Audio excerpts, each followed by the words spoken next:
Treasure Island by Robert Louis Stevenson. Softly narrated by Jason Thomas. This audio recording is subject to copyright 2023. Chapter 6, The Captain's Papers. We rode hard all the way till we drew up before Dr. Livesey's door. The house was all dark to the front. Mr. Dance told me to jump down and knock, and Dogger gave me a stirrup to descend by. The door was opened almost at once by the maid. "Is Dr. Livesey in?" I asked. "No," she said. He had come home in the afternoon, but had gone up to the hall to dine and pass the evening with the squire. "So there we go, boys," said Mr. Dance. This time, as the distance was short, I did not mount, but ran with Dogger's stirrup leather to the lodge gates and up the long, leafless, moonlit avenue to where the white line of the hall buildings looked on either hand on great old gardens. Here Mr. Dance dismounted, and taking me along with him, was admitted at a word into the house. The servant led us down a matted passage and showed us at the end into a great library, all lined with bookcases and busts upon the top of them, where the squire and Dr. Livesey sat, pipe in hand, on either side of a bright fire. I had never seen the squire so near at hand. He was a tall man, over 6 feet high, and broad in proportion, and he had a bluff, rough and ready face, all roughened and reddened and lined in his long travels. His eyebrows were very black and moved readily, and this gave him a look of some temper, not bad, you would say, but quick and high. "Come in, Mr. Dance," says he, very stately and condescending. "Good evening, Dance," says the doctor with a nod. "And good evening to you, friend Jim. What good wind brings you here?" The supervisor stood up straight and stiff and told his story like a lesson, and you should have seen how the two gentlemen leaned forward and looked at each other, and forgot to smoke in their surprise and interest. When they heard how my mother went back to the inn, Dr. Livesey fairly slapped his thigh, and the squire cried "Bravo!" and broke his long pipe against the grate. Long before it was done, Mr. Trelawney, that, you will remember, was the squire's name, had got up from his seat and was striding about the room, and the doctor, as if to hear the better, had taken off his powdered wig and sat there looking very strange indeed with his own close-cropped black poll. At last Mr. Dance finished the story. "Mr. Dance," said the squire, "you are a very noble fellow, and as for riding down that black, atrocious miscreant, I regard it as an act of virtue, sir, like stamping on a cockroach. This lad Hawkins is a trump, I perceive. Hawkins, will you ring that bell?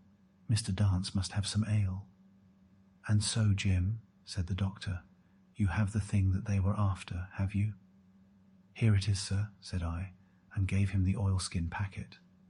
The doctor looked it all over, as if his fingers were itching to open it, but instead of doing that, he put it quietly in the pocket of his coat.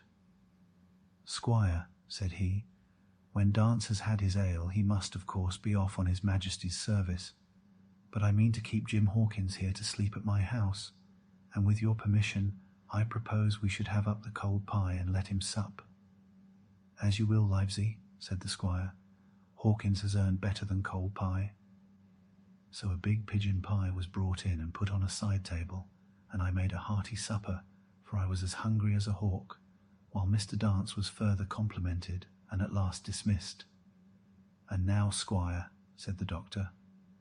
"And now, Livesey," said the squire in the same breath. One at a time, laughed Dr. Livesey. "You have heard of this Flint, I suppose?" "Heard of him," cried the squire. "Heard of him, you say? He was the bloodthirstiest buccaneer that sailed. Blackbeard was a child to Flint. The Spaniards were so prodigiously afraid of him that I tell you, sir, I was sometimes proud he was an Englishman. I've seen his topsails with these eyes off Trinidad, and the cowardly son of a rum puncheon that I sailed with put back, sir, into Port of Spain." "Well, I've heard of him myself in England," said the doctor, "but the point is, had he money?" "Money!" cried the squire. "Have you heard the story? What were these villains after but money? What do they care for but money? For what would they risk their rascal carcasses but money?" "That we shall soon know," replied the doctor, "but you are so confoundedly hot-headed and exclamatory that I cannot get a word in. What I want to know is this. Supposing that I have here in my pocket some clue to where Flint buried his treasure, will that treasure amount to much?" "Amount, sir," cried the squire. "It will amount to this. If we have the clue you talk about, I fit out a ship in Bristol dock, and take you and Hawkins here along, and I'll have that treasure if I search a year." "Very well," said the doctor. "Now then, if Jim is agreeable, we'll open the packet." And he laid it before him on the table. The bundle was sewn together, and the doctor had to get out his instrument case and cut the stitches with his medical scissors. It contained two things, a book and a sealed paper. "First of all, we'll try the book," observed the doctor. The squire and I were both peering over his shoulder as he opened it, for Dr. Livesey had kindly motioned me to come round from the side table where I had been eating to enjoy the sport of the search. On the first page there were only some scraps of writing, such as a man with a pen in his hand might make for idleness or practice. One was the same as the tattoo mark, "Billy Bones his fancy." Then there was "Mr. W. Bones, mate, no more rum, off Palm Key he got ITT," and some other snatches, mostly single words and unintelligible. I could not help wondering who it was that had got ITT, and what ITT was that he got. A knife in his back as like as not. "Not much instruction there," said Dr. Livesey as he passed on. The next 10 or 12 pages were filled with a curious series of entries. There was a date at one end of the line, and at the other a sum of money, as in common account books, but instead of explanatory writing, only a varying number of crosses between the two. On the 12th of June, 1745, for instance, a sum of £70 had plainly become due to someone, and there was nothing but 6 crosses to explain the cause. In a few cases, to be sure, the name of a place would be added as "off Caracas," or a mere entry of latitude and longitude as 62/017/20, 1902/40. The record lasted over nearly 20 years, the amount of the separate entries growing larger as time went on, and at the end a grand total had been made out after 5 or 6 wrong additions, and these words appended, "Bones, his pile."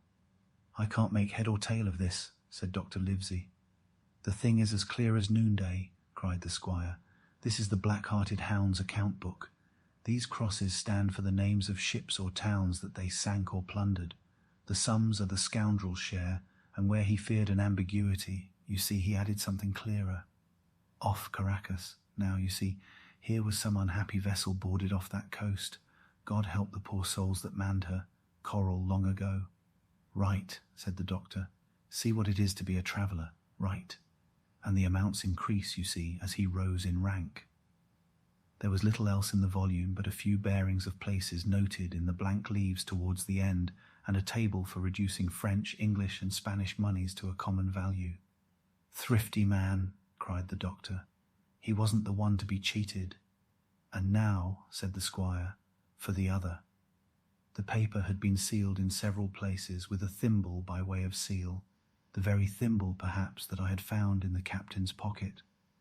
The doctor opened the seals with great care, and there fell out the map of an island, with latitude and longitude, soundings, names of hills and bays and inlets, and every particular that would be needed to bring a ship to a safe anchorage upon its shores. It was about 9 miles long and 5 across, shaped, you might say, like a fat dragon standing up, and had 2 fine landlocked harbours, and a hill in the centre part marked the Spyglass. There were several additions of a later date, but above all 3 crosses of red ink, 2 on the north part of the island, 1 in the southwest, and beside this last, in the same red ink, and in a small, neat hand, very different from the captain's tottery characters, these words, "Bulk of treasure here." Over on the back the same hand had written this further information: "Tall tree, spyglass shoulder, bearing a point to the N of NNE Skeleton Island ESE, and by E 10 feet.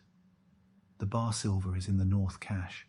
You can find it by the trend of the east hummock, 10 fathoms south of the black crag with the face on it.